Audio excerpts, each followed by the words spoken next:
ពាក្យដល់ថ្ងៃចូលឆ្នាំថ្មីបងប្អូនប្រុសស្រីរៀបផ្ទះសំបាយពាក្យដល់ថ្ងៃចូលឆ្នាំថ្មីបងប្អូនប្រុសស្រីរៀបផ្ទះសំបាយបោសជូតរៀបចំចាត់ចែងរៀបផ្ទះខ្លួនឯងឲ្យមានសេរី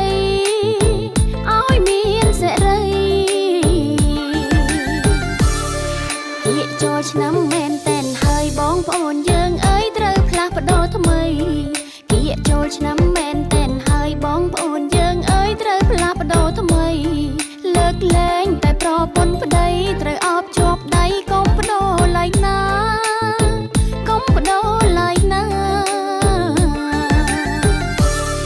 រីករាយថ្ងៃចូលឆ្នាំថ្មីខ្ញុំសូមលើកដៃបណ្ដាលទេវតា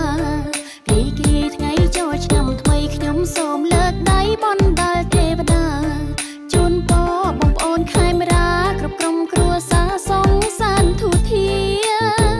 សង្សានធូធា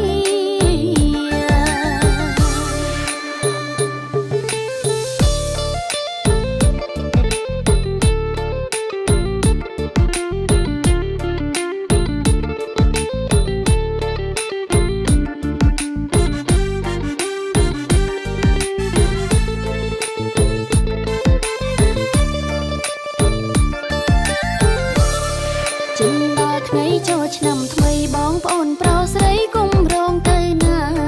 ជិនដល់ថ្ងៃចូលឆ្នាំថ្មីបងប្អូនប្រុសស្រីគុំរងទៅណាទៅក្រុងឬស្រែចំការទៅជុំគ្រួសារឬទៅម្នាក់ឯងឬទៅម្នាក់ឯងពាក្យដល់ថ្ងៃចូលឆ្នាំថ្មីបងប្អូនប្រុសស្រីរៀបផ្ទះសំបាយពាក្យដល់ថ្ងៃចូលឆ្នាំថ្មីបងប្អូនប្រុសស្រីរៀបផ្ទះសំបាយបោសជូតរៀបចំចាត់ចែងរៀបផ្ទះខ្លួនឯងឲ្យមានសេរីឲ្យមានសេរីពាក្យចូលឆ្នាំមែនតែនហើយបងប្អូនយើងអើយត្រូវផ្លាស់ប្ដូរថ្មីពាក្យចូលឆ្នាំមែនតែនហើយបងប្អូនយើងអើយត្រូវផ្លាស់ប្ដូរថ្មី